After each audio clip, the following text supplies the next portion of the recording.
كريمنا ومولانا محمدا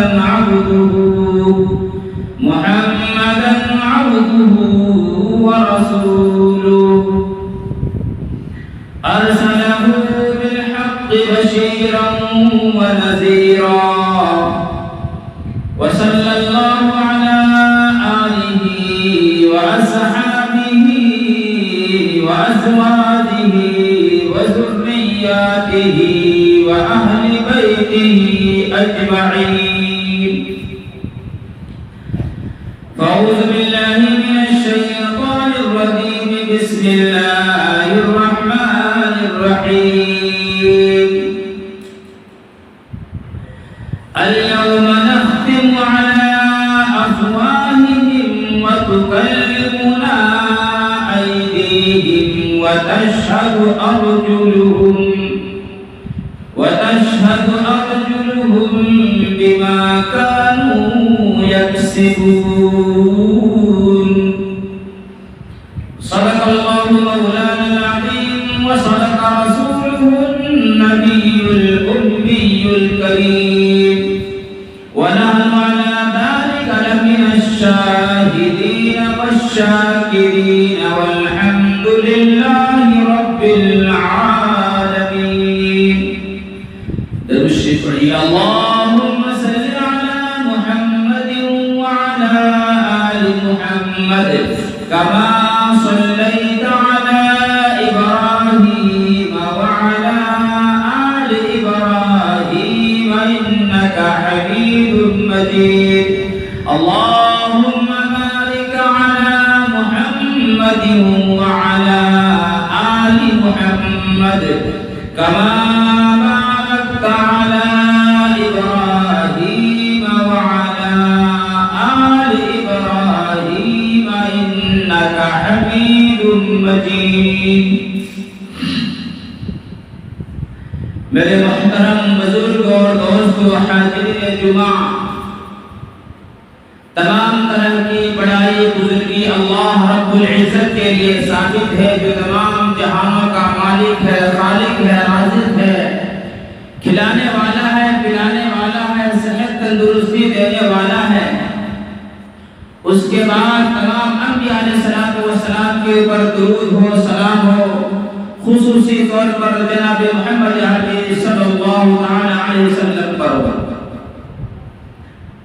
دوستو اور بزرگوں، اللہ تبارک و تعالی نے ہمیں اس دنیا کے اندر بھیجا اور بہت مختصر سے زندگی دے کر بھیجا ہے۔ اس امت 70 سال 80 سال کی زندگی دے کر اللہ تبارک و تعالی نے بھیجا ہے، باقی موت اور حیات اللہ تبارک و تعالی کے ہاتھ میں ہے۔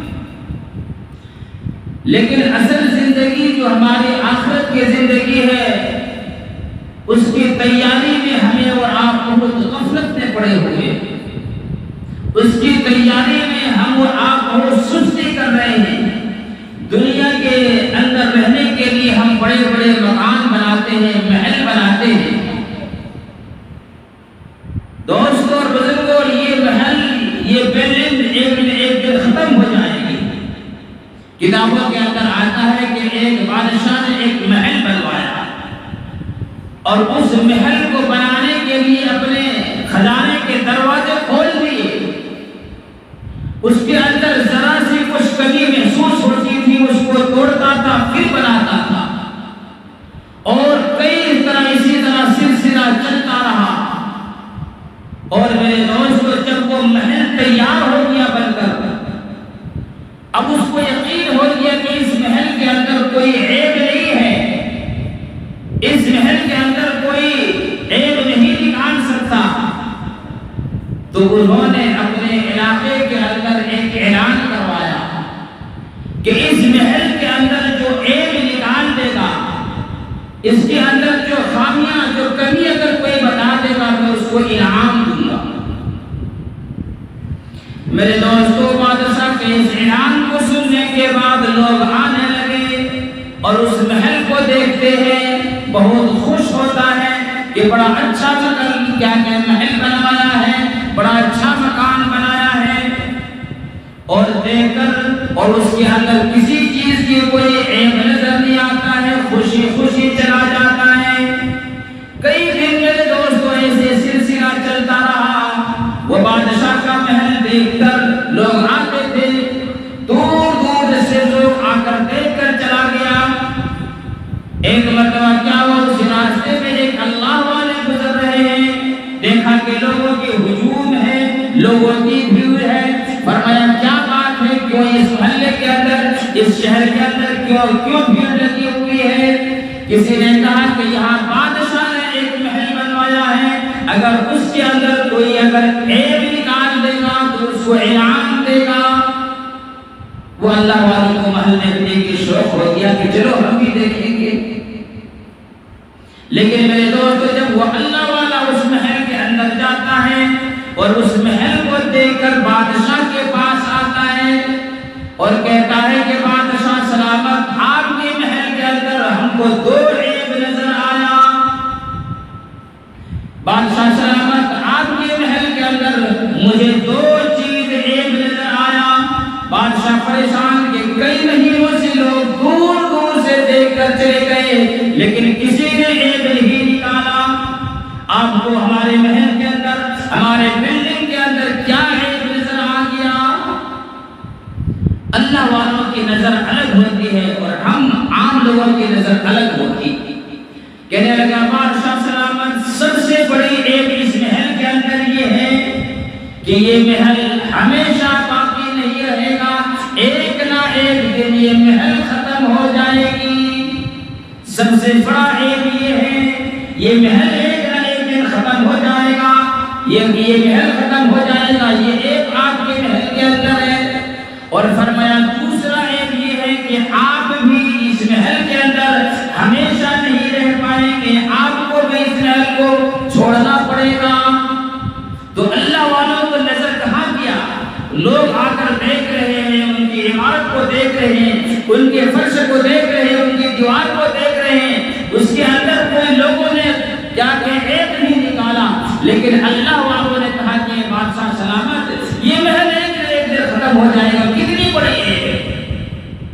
تو عزیزو دوستو، ہم کو آپ یہاں محل بناتے ہیں، مکان بناتے ہیں، یہ ایک نہ ایک دن چھوڑنا پڑے گا، ایک نہ ایک دن ختم ہو جائے گی۔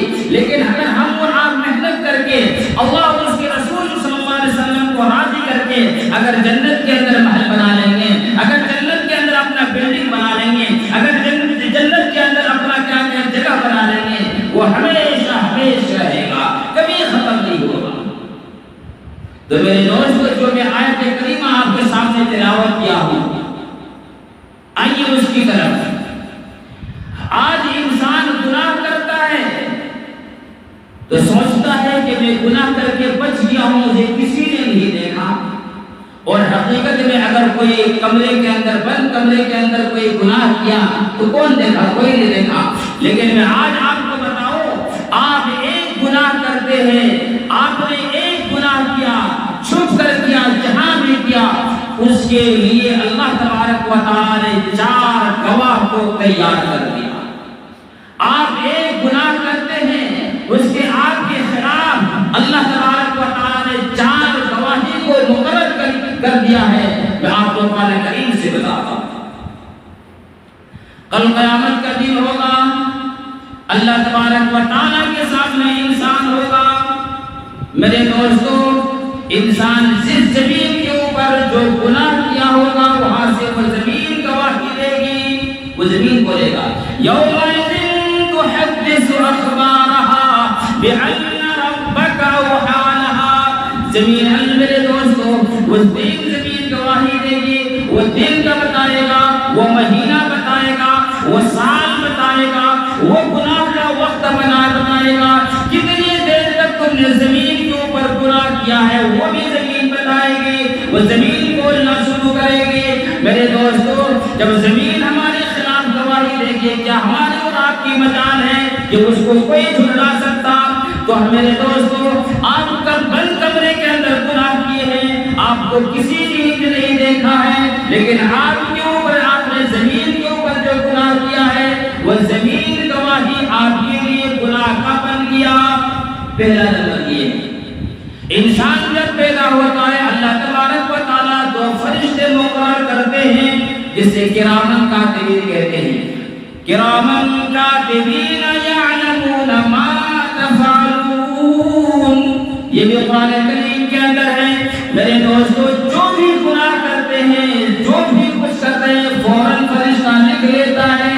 کرامن کاتبین ہمارے کندھوں پر بھی ہے، آپ کے کندھوں پر بھی ہے، لیکن ہم اور آپ دیکھ نہیں سکتے۔ تو دوسرا گواہ میرے دوستو کرامن کاتبین ہے۔ کہیں بھی گناہ کرو، چھپ کر کرو، کیا کہیں کمرے کو بند کر لو، کسی نے نہیں دیکھا، رات کے اندھیری میں، لیکن وہ فرشتہ لکھ رہا ہے کرامن کاتبین۔ اور تیسرا ہے میرے عزیز دوستو، ایک اور فرشتہ اللہ تبارک و تعالیٰ نے ہمارے اوپر مقرر کیا ہے جو ہمارے نام اعمال تیار ہو رہا ہے۔ وہ بھی قرآن کریم کے اندر سے آپ کو بتاتا ہوں۔ قرآن کریم میں فرمایا لا یغادر صغیرۃ ولا کبیرۃ الا احصاها ووجدوا ما عملوا حاضرا ولا یظلم ربک احدا۔ 15واں پارہ سورہ کہف کے اندر یہ آیت ہے، جو بھی ذرہ برابر بھی گناہ کر رہے ہیں وہ ہمارے نام اعمال تیار ہو رہا ہے، ایک کتاب بن رہی ہے۔ کل قیامت کے دن اللہ تبارک و تعالیٰ ہمارے سامنے وہ کتاب رکھ دے گی۔ اللہ تبارک و تعالیٰ وہ کتاب رکھ کر فرمائے گا اقرأ الکتاب، یہ کتاب کو تمہیں پڑھیے۔ جب وہ انسان دیکھے گا کہ ذرہ برابر بھی جو گناہ کیے ہیں وہ بھی اس کتاب میں نہیں چھوڑا، ہم تو رہنے والے انڈیا کے تھے، باہر ملک میں وہ گناہ کیے ہیں وہ بھی اس کتاب کے اندر لکھا ہے، ہم نے اس گناہ کو ہم نے وہ چھوٹی سی گناہ کیا تو ہم نے گناہ کو نہیں سمجھا، لیکن وہ بھی کتاب کے اندر لکھا ہے۔ اللہ کہے گا اقرأ الکتاب، اپنی اس کتاب کو پڑھیے اور پڑھ کر خود فیصلہ کرو کہ کوئی جہنمیوں میں سے ہے کہ جنتیوں میں سے ہے۔ تو تیسرا گواہ جو ہے وہ ہمارے نام اعمال ہے، اور چوتھا گواہ میرے دوستو ایسا گواہ ہے کل قیامت کے دن اللہ تبارک و تعالیٰ کے سامنے انسان کھڑا ہوگا، اللہ کہے گا یہ گناہ تو نے کیا، یہ گناہ تو نے کیا، یہ گناہ کیا، کہے گا اللہ میں نے گناہ نہیں کیا، اللہ میں گناہ نہیں۔ دنیا میں ہمیشہ جھوٹ بولتا ہے، اللہ کے یہاں بھی جھوٹ بولتے ہیں، اللہ کے یہاں بھی جھوٹ بولنے کا، کہے گا اللہ میں نے یہ گناہ نہیں کیا۔ میرے دوستو قرآن کریم سورہ یاسین فرمایا اللہ تبارک و تعالیٰ نے اليوم نختم على افواہہم وتکلمنا ایدیہم وتشہد ارجلہم بما کانوا یکسبون۔ اللہ تبارک و تعالیٰ ہمارے زبان کو، ہمارے ہونٹ کو بند کر دے گا، ہمارے ہونٹ کو بند کر دے گا۔ اللہ کے یہاں جب انسان جھوٹ بولے گا اللہ دونوں ہونٹ کو بند کر دے گا اور کہے گا، اللہ تبارک و تعالیٰ جسم کو حکم دے گا، یہ ہاتھ گواہی دے گی۔ میرے دوستو اس ہاتھ سے جو گناہ کیے ہیں یہ ہاتھ ہمارے خلاف گواہی دینا شروع کر دے گا، یہ ہاتھ گواہی دے گا، یہ ہاتھ بولے گا اللہ انہوں نے اس ہاتھ سے یہ گناہ کیا، یہ ہاتھ سے یہ گناہ کیا، یہ ہاتھ سے یہ گناہ کیا، پیٹ سے یہ گناہ کیا، پاؤں سے یہ گناہ کیا، شرمگاہ سے یہ گناہ کیا۔ اليوم نختم على افواہہم وتکلمنا ایدیہم ونشہد ارجلہم بما کانوا یکسبون۔ انسان پریشان ہوگا کہ یہ کیا ہو رہا ہے، ارے زبان کے اندر کیا گوشت ہے نا جس سے ہم اور آپ بول رہے ہیں، تو یہ ہاتھ اللہ تبارک و تعالیٰ، اللہ ہر چیز پر قدرت رکھتا ہے، ہر چیز پر اللہ نے انسانوں کو اتنا دماغ دیا ہے کہ ایک لوہا سے آواز نکلتا ہے، بولتا ہے، تو اللہ ہمارے جسم سے، وہ اللہ تبارک و تعالیٰ کی قدرت ہے کہ آج ہماری زبان بول رہی ہے، کل یہ زبان کو اللہ تبارک و تعالیٰ قیامت کے دن دونوں ہونٹوں کو بند کر دے گا اور جسم سے جہاں جہاں سے انسان گناہ کیا ہے وہاں بولے گا۔ آج جہاں چھپ کر جس جگہ پر ہم اور آپ گناہ کرتے ہیں میرے دوستو، ایک گناہ کرتے ہیں اس کے خلاف 4 گواہی اللہ تبارک و تعالیٰ کے یہاں ہمارے اور آپ کے خلاف ہوگا۔ اس لیے نوجوانوں یہ آج انگلیوں سے جو موبائل چلا کر غلط چیز دیکھ رہے ہیں یہ ہمارے انگلیوں کے کوڑے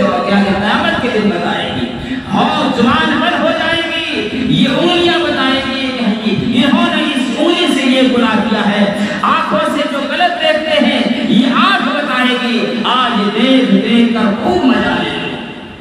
کل قیامت کے دن یہ سارے نام اعمال ہمارے سامنے ہو جائے گا. اور میرے دوستوں، بزرگوں، نوجوانوں، اگر اللہ تبارک و تعالیٰ کل قیامت کے دن میدان محشر میں تمام انسان جہاں جمع ہوں گے، اللہ کہے گا جو تم نے دنیا کے اندر جو گناہ کیا ہے کیا لوگوں کے سامنے ظاہر کر دوں؟ میں LCD لگا کر ٹی وی لگا کر ٹی وی طرح تمہارے گناہوں کو دکھا دوں؟ اس وقت میرے دوستو انسان اتنا شرمندہ ہوگا، اتنا شرمندہ ہوگا، کہے گا یا اللہ میں جہنم میں جانے کے لیے مجھے پسند ہے لیکن لوگوں کے سامنے ہمارے گناہ کو ظاہر نہ کرنا. آج ہم سوچ رہے ہیں ہمارے سے کیا ہم کو کون دیکھ رہا ہے؟ یاد رکھنا ایک گناہ کر رہے ہو اس کے اوپر 4 کل قیامت کے دن ہمارے جواب ہوگی. اور میرے دوستو خدا نہ خواستہ اگر گناہ ہو جائے تو توبہ کرو. توبہ کا دروازہ ہے. صحابہ کرام رضی اللہ تعالیٰ عنہ اجمعین سے بھی اگر تھوڑی بہت بھی اگر لغزش ہو گئی تو اللہ تبارک و تعالیٰ سے ایسا توبہ کرتے تھے کہ جب تک کہ اللہ تبارک و تعالیٰ سے یہ آرڈر نہیں آتا تھا کہ ہم نے تمہارے اس گناہ کو غلطی کو معاف کر دیا، وہ اللہ کے سامنے روتے تھے.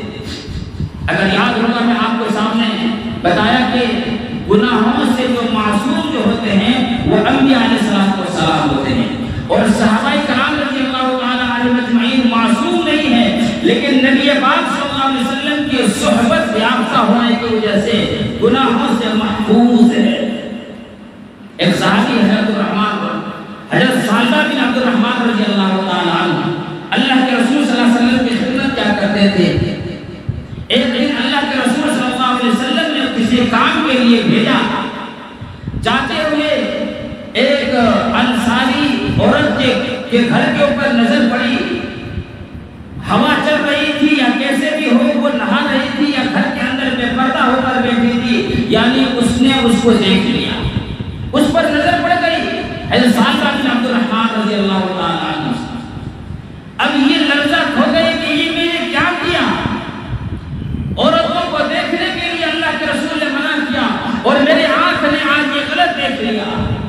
اب میرے عزیز و دوستو حضرت سالبہ بن عبد الرحمن رضی اللہ تعالیٰ عنہ اپنا گھر نہیں کیا بلکہ سیدھے پہاڑ کے اندر مدینے سے باہر چلا گیا. فرمایا سالبہ یہ آنکھ سے جنہوں نے اللہ کے رسول کو دیکھا ہے یہ اب تو نہیں کہ غلط چیز کو دیکھ لیا ہے، ایک عورت کے جسم کو دیکھ لیا ہے، اب تو مدینے کے اندر رہنے کے قابل نہیں ہے. میرے دوستو پہاڑ کے اندر چلا جاتا ہے اور وہاں پہاڑ کے اندر جا کر اللہ تبارک و تعالیٰ کے سامنے آنسو کی برسات میں رو رہے ہیں اور کہہ رہے ہیں یا اللہ ہمارے گناہوں کو معاف کر دے. اے اللہ میرے سے بہت بڑے گناہ ہو گئی ہے، میری آنکھوں نے کیا کہ کسی عورت کو دیکھ لیا ہے، ان آنکھوں نے اللہ کے رسول کو دیکھا کرتا تھا. اے اللہ میرے جسم کے سے روحوں کو نکال کر کیا کہ روحوں میں نکال ملا دے. اور یہ میرے دوست رو رہے ہیں. ایک دن ہو گیا، 2 دن ہو گیا، اللہ کے رسول صلی اللہ علیہ وسلم پوچھ رہے کہ سالبہ کہاں ہے، سالبہ کہاں ہے، پتہ نہیں. ہفتہ گزر گیا، مہینہ گزر گیا، 40 دن گزر گیا، 40 دن گزر گیا، پہاڑ کے اندر رو رہا ہے. حضرت سالبہ رضی اللہ تعالیٰ عنہ پہاڑ کے اندر رو رہے ہیں، اللہ سے معافی مانگ رہے ہیں. جب 40 دن ہو گئے اللہ تبارک و تعالیٰ نے جبرائیل امین کو بھیجا.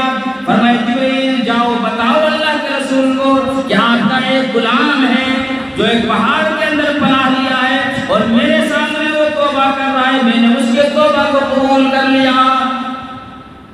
اللہ کے رسول صلی اللہ علیہ وسلم کے اوپر جب یہ وحی آئی تو اللہ کے رسول نے حضرت رضی اللہ تعالیٰ عنہ اور حضرت سلمان فارسی رضی اللہ تعالیٰ عنہ کو بھیجا. اور ایک روایت میں ہے علی رضی اللہ تعالیٰ عنہ کو کہ جاؤ ان کو ڈھونڈ کر لاؤ کہاں ہے وہ. اور چاروں طرف ڈھونڈ رہے ہیں لیکن کہیں اس کا پتہ نہیں. ایک چرواہا ملا بکریاں چرانے والے. فرمایا تو نے ایک آدمی کو دیکھا ہے، ایسا وہ آدمی ہے. فرمایا نہیں ہم نے نہیں دیکھا. جب وہ سب جانے لگے فرمایا ہم نے آپ بتا رہے ہیں ایسے تو میں نے آدمی نہیں دیکھا لیکن میں نے ایک آدمی کو دیکھا ہے. جب رات ہوتی ہے یہ پہاڑ سے نکلتا ہے اور ایسا وہ روتا ہے اور اللہ کے سامنے ایسا توبہ کرتا ہے کہ اس کے رونے کو سن کر مجھے بھی رونا آ جاتا ہے. فرمایا کہاں ہے؟ فرمایا یہ اس پہاڑ کے پیچھے ہے. عزیزو جب حضرت عمر رضی اللہ تعالیٰ عنہ فرماتے ہیں جو دیکھا کہ سالبہ بن عبد الرحمن رضی اللہ تعالیٰ عنہ رو رہے ہیں اور اللہ تبارک و تعالیٰ سے معافی مانگ رہے ہیں. یہ دونوں صحابی جاتا ہے، کہا کہ اللہ کے رسول نے آپ کو بلایا. حضرت سالبہ رضی اللہ تعالیٰ عنہ کہنے لگے کہ اگر اللہ تبارک و تعالیٰ کی طرف سے میرے اوپر اگر کوئی سزا حکم ہو گیا، نازل ہو گیا ہے تو مجھے بتانا نہیں، میں سننے کے قابل میں برداشت نہیں کر سکتا. فرمایا یہ تو ہمیں پتا نہیں کیا ہوا ہے نہیں ہوا، اللہ کے رسول نے آپ کو بلایا ہے، آپ کو بلایا ہے. فرمانے لگے کہ اللہ کے رسول کے سامنا میں کر نہیں سکتا، ایسا کر لگے جب نماز کا وقت ہو اور اللہ کے رسول نماز پڑھا رہے ہو اس وقت مجھے مدینے کے اندر مسجد نبوی کے اندر لے کر جانا. دونوں صحابہ نے ایسا کیا کہ جو ہی نماز کا وقت ہوا اور اس کو لایا. اللہ کے رسول صلی اللہ علیہ وسلم نماز پڑھانے لگے.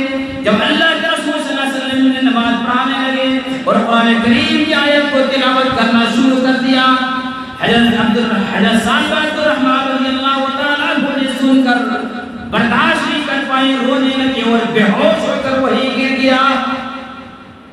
اس کے گھر والے، اس کے رشتہ دار اس کو گھر لے کر جاتا ہے. اللہ کے پاک نبی نے جب جماعت ختم ہو گئی فرمایا کہاں ہے کوئی، کس کے رونے کی آواز آ رہی تھی؟ فرمایا کہ اللہ کے رسول سالبہ بن عبد الرحمن رو رہا تھا. کہا کہاں ہے وہ؟ کہا کہ وہ بے ہوش ہو گیا، گھر اس کو پہنچا دیا. اللہ کے پاک نبی جاتا ہے، دیکھا کہ وہ بے ہوش پڑے ہیں. اللہ کے پاک نبی نے اپنا گود میں اس کا سر رکھ لیا اور اللہ کے رسول اس کے سر پر ہاتھ پھیر رہے ہیں. اتنے میں حضرت وہ کیا کہ وہ صحابی ہوش میں آ جاتے ہیں اور جو بھی اللہ کے رسول کو دیکھتا ہے کہ یہ میرا جسم جو ہے، میرا سر جو ہے یہ اللہ کے رسول کے گود پر ہے، وہاں سے نکال کر اور زمین کے اوپر رکھ دیتا ہے، زمین کے اوپر رکھ دیتا ہے. فرمایا سالبہ یہ تم کیا کر رہے ہو؟ فرمایا کہ اللہ کے رسول میرا جسم اس قابل نہیں ہے کہ ایسے پاک نبی کے گود میں میرا سر رہے.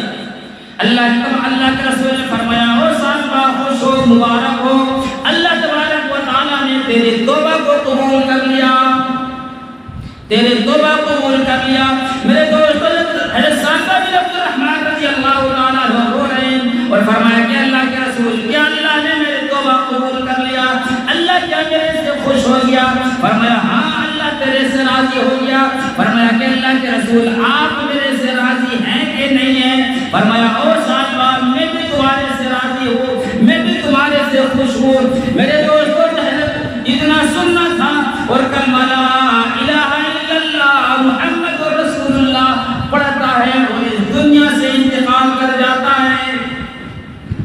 اتنا ہونے کے بعد اس کا انتقال ہو جاتا ہے. اب اس کی نماز جنازہ کا وقت آیا. حضرت جابر بن عبداللہ رضی اللہ تعالیٰ عنہ فرماتے ہیں کہ میں اللہ کے رسول صلی اللہ علیہ وسلم کو دیکھا کہ حضرت سالبہ بن عبد الرحمن رضی اللہ تعالیٰ عنہ کے جنازے میں اللہ کے رسول اپنے پاؤں کو بچا بچا کر رکھ رہا ہے، بچا بچا کر رکھ رہا ہے. میں نے پوچھا کہ اللہ کے رسول آپ یہ پاؤں اس طرح کیسے رکھ رہے ہیں کہ ایک پاؤں یہاں رکھتے ہیں ایک پاؤں وہاں رکھتے ہیں، یعنی بچا بچا کر رکھ رہے ہیں. فرمایا اور جابر بن عبداللہ تجھے میں کیا بتاؤں، انہوں نے ایسے اللہ تبارک و تعالیٰ کے سامنے توبہ کیا، ایسا توبہ کیا ہے کہ 70,000 فرشتے اس کی نماز جنازے کے اندر آیا ہے. اس لیے مجھے کیا کہیں پاؤں رکھنے کی جگہ نہیں مل رہی ہے. یہ کیا ہے میرے دوستو؟ صرف ان کی آنکھ نے ایک عورت کے بدن کو دیکھ لیا تھا، وہ بھی غلطی سے اچانک سے ایک مرتبہ دیکھ لیے تو کوئی گناہ نہیں ہے. آنکھیں پھاڑ پھاڑ کر جو دیکھتے ہیں وہ گناہ کی، لیکن پھر بھی صحابہ کرام رضی اللہ تعالیٰ عنہم اجمعین کا یہ ایمان تھا، یہ اللہ کا خوف تھا، یہ اللہ کا ڈر تھا، یہ آخرت پر ان کو یقین تھا کہ اتنی سے گناہ کے لیے اتنا پریشان ہوا. اسی لیے تو میرے دوستو زمین نے اس کی بات کو سنا، سمندر نے اس کی بات کو سنا، ہوا نے اس کی بات کو سنا. حضرت سعد رضی اللہ تعالیٰ عنہ تبلیغ کرتے کرتے جب سمندر کے قریب پہنچتا ہے، میرے دوستو سمندر کے قریب پہنچتا ہے، دیکھتا ہے کشتی نہیں ہے، کوئی پل نہیں ہے اور اس دریا سے عبور کرنا ہے. اب کیا کریں گے؟ اللہ تبارک و تعالیٰ کے سامنے دعا کرتا ہے. اللہ تبارک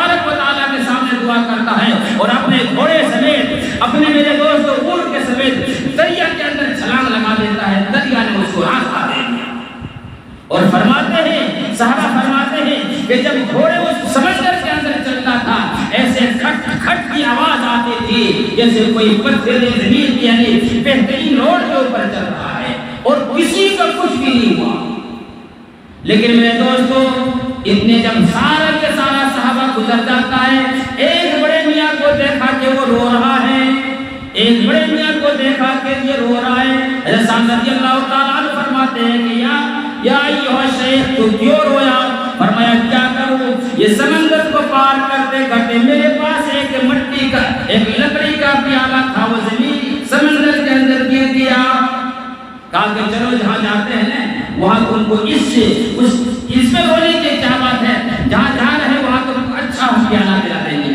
فرمایا نہیں مجھے تو وہی پیالہ چاہیے، اور وہ اس لیے کہ وہ پیالہ اللہ کے نبی صلی اللہ علیہ وسلم نے مجھے ہدیہ دیا تھا، جس میں اللہ کے پاک نبی نے اپنا ہونٹ لگا کر پانی پیا تھا، وہ میرے پاس تھا، مجھے تو وہ پیالہ چاہیے. اب ذرا غور کرو میرے دوستو، آج تو ہم اور آپ سن کر اسے قصہ اور کہانی سمجھ رہے ہیں اور سن رہے ہیں، لیکن وہ تو سمندر کے اندر ڈوب جاتا ہے. وہ بڑے میاں کہتا ہے کہ اے سعد ہم کو تو وہی پیالہ چاہیے. حضرت سعد رضی اللہ تعالیٰ عنہ سمندر کے قریب آتا ہے اور کہتا ہے یا ایھا البحر، اے سمندر میں تجھے حکم دیتا ہوں. یہ عاجزی ان کی ساری نہیں بلکہ فرمایا اے دریا میں تجھے حکم دیتا ہوں کہ ہمارا اس بڑے میاں کا یہ پیالہ واپس کر دے. تاریخ شاہد ہے میرے دوستو، پانی کا ایک جھونکا آیا اور اس پیالہ کو سمندر میں پھینک کر اس کے پاؤں کے اندر آ کر گر جاتا. سمندر نے پانی نے بھی بات مانا، کیوں؟ اس کے پاس ایمان ہے، اس کے پاس ایمان تھا، پہاڑ جیسے اس کے پاس ایمان تھا اور سمندر جیسے ان کے ایمان کہہ رہا تھا. آج ہمارا ایمان کیا ہے؟ ہمیشہ میں کہتا ہوں جمعہ کے مسلمان بنے بیٹھے ہو، یہ ہمارا ایمان ہے. حی علی الصلاۃ، حی علی الصلاۃ. اے لوگوں کسی میں کامیابی نہیں ہے. جب یہ سنتے ہو کبھی اذان کا ترجمہ سنو میرے دوستو، حی علی الصلاۃ، حی علی الفلاح. اب کسی میں کامیابی نہیں ہے. اے اللہ کس میں کامیابی ہے؟ اللہ کہتا ہے نماز میں کامیابی ہے، ہمارے سامنے سجدے دھونے میں کامیابی ہے، لیکن ہم سنی انسنی کر دیتے ہیں. اس لیے ہمیں اور آپ کو یہ پریشان کرنا ہے. اس لیے میرے دوستوں اور بزرگوں، اے میرے نوجوانوں، ہمیں اور آپ کو چاہیے کہ ہم اللہ کو راضی کر لیں. ہمیں اور آپ کو چاہیے کہ ہم اللہ کو خوش کر لیں. ہمیں اور آپ کو چاہیے کہ اللہ کے سامنے توبہ کریں. ابھی توبہ کا دروازہ بند نہیں ہوا ہے میرے دوستوں. اللہ کے سامنے سچی توبہ کرو، اللہ کے سامنے سجدہ ریز ہو جاؤ، 5 وقت کی نماز کی پابندی کرو. اور جو میں پہلے بتایا میرے دوستوں، ایک گناہ کرو گے اللہ کے یہاں 4 گواہ ہو جائے گا جو ہمیں اور آپ کو جھٹلا نہیں سکتا. اس لیے گناہ کرنے والوں آج کے بعد سوچ سمجھ کر گناہ کرنا. گناہ کرنے والوں سوچ سمجھ کر کرنا. یہ کوئی نہیں دیکھا یہ مت کہنا ہمارے خلاف 4 گواہ مقرر ہے. اللہ تبارک و تعالیٰ سے دعا ہے اللہ رب العزت ہمیں اور آپ کو کہنے سننے سے زیادہ عمل کی توفیق عطا فرمائے. وما توفیق الا باللہ. سنت